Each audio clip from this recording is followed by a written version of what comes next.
Lors de l'intersaison dernière, les Pélicans de la Nouvelle-Orléans ont réalisé l'un des pires échanges de la nuit de la draft que nous ayons vu depuis un certain temps. Ils sont montés jusqu'au 13e choix et ont cédé un choix de premier tour non protégé lors de la draft NBA 2026. Pour choisir Derek Queen, ils sont montés et tout le monde a détesté ce choix, trouvant illogique de monter juste pour le 13e choix. Il ne figurait pas parmi les 5 premiers. Beaucoup trouvèrent cette partie de la draft peu intéressante. Et surtout, donner leur choix non protégé de 2026 semblait insensé. Leur choix de premier tour, d'abord, peu pensèrent que les Pélicans seraient en bon, ensuite, même s'ils l'étaient. Avec de grandes inquiétudes sur les blessures dans l'effectif, cela n'avait aucun sens. Dès le début de la saison, les Pélicans étaient mauvais et le sont toujours. Actuellement, ils comptent 3 victoires pour 22 défaites. Ils pourraient vraiment donner leur premier choix global dans une draft très relevée de 2026 juste pour monter de la 20e place jusqu'à la 13e. Et tout ce que je viens de mentionner ne fait que rendre la situation de plus en plus folle. Le fait qu'ils aient fait ce choix au départ, le fait qu'ils aient tout de suite été blessés est vraiment mauvais et que leur bilan soit aussi mauvais. Et l'autre élément de tout ça, celui que tout le monde a un peu oublié, c'est qu'en est-il de Derek Queen ? Qu'en est-il du gars pour lequel ils ont en fait monté dans la draft pour aller le chercher ? Parce que clairement, ils étaient vraiment convaincus que Derek Queen était un joueur qu'ils devaient absolument avoir. Et toute l'attention était portée sur l'échange, pas sur le joueur. Et la seule chose qui aurait pu rendre la situation encore plus folle, c'est ce qui va arriver à Queen et à sa carrière. Est-ce qu'il va vraiment être mauvais ? Ou qu'est-ce qui se passe vraiment ? Derek Queen a été incroyable en tant que rookie chez les Pelicans. Et ça donne un tout autre contexte à cet échange. Parlons donc de Queen en tant que joueur. Au début de l'année, il ne le faisait pas vraiment beaucoup jouer. Je suppose que c'était en partie parce que c'est un rookie et aussi à cause de réelles inquiétudes défensives. Je pense que ça va continuer à être un problème pour lui tout au long de sa carrière, potentiellement. Mais on a vu des gars qui peuvent apporter tellement de valeur en attaque ou simplement s'améliorer en défense avec le temps que ça ne les impacte pas vraiment de façon négative. Et vraiment, ce qui est excitant avec Queen maintenant qu'il joue plus, c'est tout ce qu'il fait en attaque. On parle de faire des triples-doubles à 30 points. Ce gars a été une révélation pour les Pélicans, mais même s'il est très bon, l'échange n'est pas forcément sauvé. Sauf s'il devient un joueur All-NBA, mais avec du recul, ça aide clairement. Sur le terrain, c'est un joueur unique. On a déjà évoqué quelques inquiétudes défensives. Je n'ai pas vraiment envie de parler de ça, je veux parler des points positifs, je veux parler de l'attaque. C'est un passeur vraiment fascinant et ils mettent vraiment l'accent sur lui au niveau des coudes et comme créateur dans l'attaque. Pour moi, cela montre qu'il voit des aspects à développer dans son jeu. Et il est capable de créer à partir des coudes, il est capable de créer en haut de la raquette. Il y a même eu des situations où il reçoit des écrans et attaque. Et son instinct de passeur est déjà arrivé à un point où les équipes ne sont pas prêtes à le laisser libre. En général, quand on a quelqu'un comme Derek Queen, de sa taille, qui n'a pas encore trouvé le moyen d'être un tireur à 3 points régulier, les équipes te laissent de l'espace pour aider, mais ça ne marche pas vraiment. Tu n'es menaçant avec le ballon que si tu attaques le cercle. Mais la passe de Queen est tellement bonne que les équipes jouent vraiment serré sur lui. Pas parce qu'ils ont peur qu'il va tirer, mais parce qu'ils veulent apporter une sorte de dissuasion à sa vision de passe.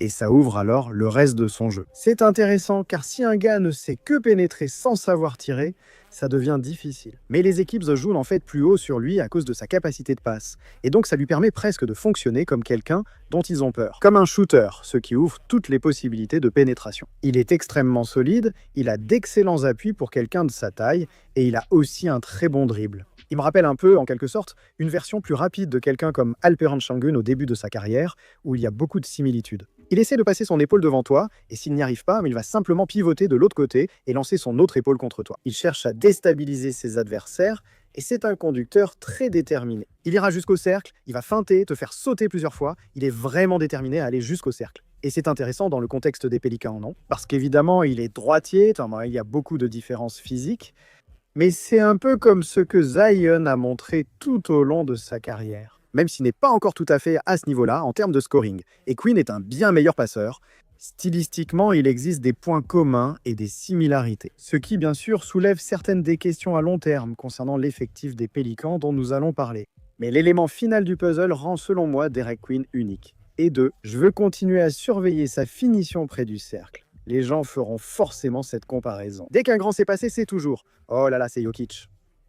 Les gens font pareil avec Sengun, non ? Mais pourquoi ? L'une des nombreuses choses qui rendent Jokic si fort, c'est qu'il ne rate jamais ses tirs à 2 points. Il ne rate tout simplement jamais près du cercle. En gros, il a une touche incroyable, peut s'écarter, utiliser ses deux mains et faire une claquette sur la planche. Et Derek Queen, évidemment, n'est pas encore au niveau de Jokic. Mais je pense que c'est l'une des choses qui le rendent assez spécial offensivement. Comme scoreur, il n'a même pas besoin de te dépasser. Il doit seulement déclencher son tir. Il est très doué près du cercle.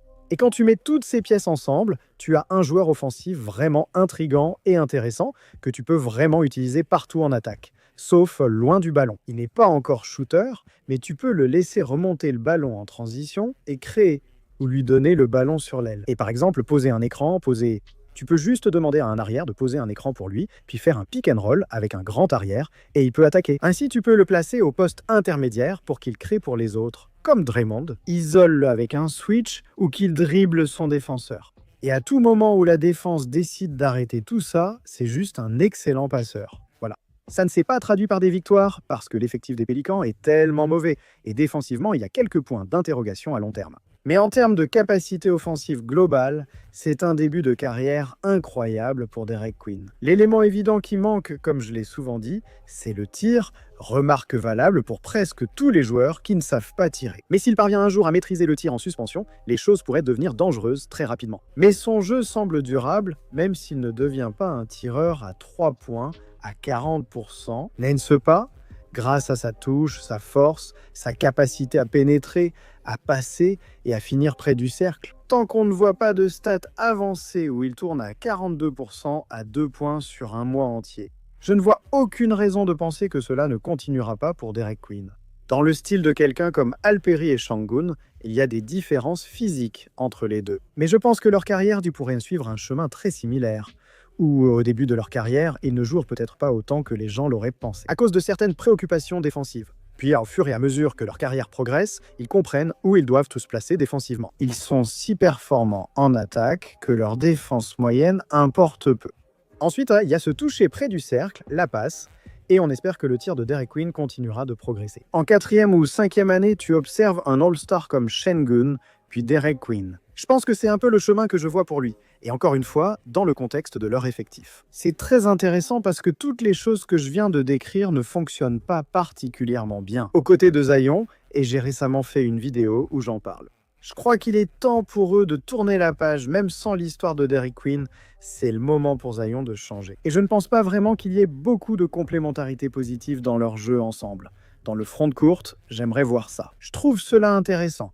Mais je doute que ça marche sur le papier. Si aucun des deux ne sait vraiment shooter, si les deux n'aiment pas, n'ont pas besoin du ballon dans les mains, mais sont simplement meilleurs avec le ballon dans les mains. Et ensuite, ça va juste trop limiter ton spacing. Et je pense qu'à ce stade, vu les blessures, vu les histoires de contrat avec Zion, évidemment, je préférerais clairement construire autour de Derek Queen et passer à autre chose avec Zion, et obtenir une certaine valeur en échange de lui. Et tout ce dont je parle ici, avec Derek Queen sur le terrain, apporte vraiment un contexte incroyable à l'échange en lui-même. Parce qu'il y a un scénario ici où les Pélicans, entre guillemets, gagnent cet échange, où leur choix figure dans le top 5 de la classe 26, et que ce gars-là ne s'avère pas très bon, et que Derek Queen finit par faire des équipes All-Star. Et si on regarde en arrière, les Pelicans ont gagné l'échange. Ils ont pris ce risque incroyable pour monter et obtenir un gars en qui ils avaient vraiment confiance. Ce joueur de la classe 26 n'est pas très bon.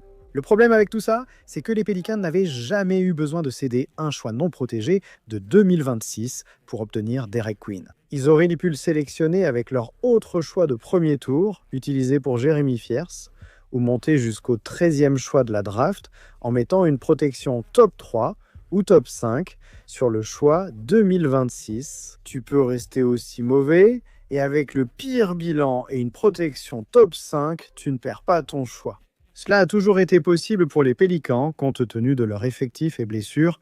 Ils auraient pu le faire maintenant. Ils auraient eu Jeremy Fierce, Derek Queen et une protection top 5 sur leur choix de premier tour, 2026. Et s'ils avaient terminé avec le pire bilan de la ligue, ce qui semble être le cas, ils auraient pu avoir tout cela. Donc même avec Derek Queen qui joue vraiment bien, ça reste une erreur de la part des Pélicans. Parce qu'il n'y a vraiment aucun scénario dans lequel les Hawks regardent ça et se disent « Non, tu sais quoi ? En fait, on ne va plus faire cet échange. Car vous avez ajouté une protection top 3 ou 5. » Ils voulaient le choix, ils voulaient reculer dans la draft et les Pélicans auraient quand même pu faire ça d'une manière qui leur aurait été globalement bénéfique. C'est vraiment une situation folle. Et je suis tellement content que Derek Queen joue bien. S'il était vraiment mauvais, ce serait une catastrophe.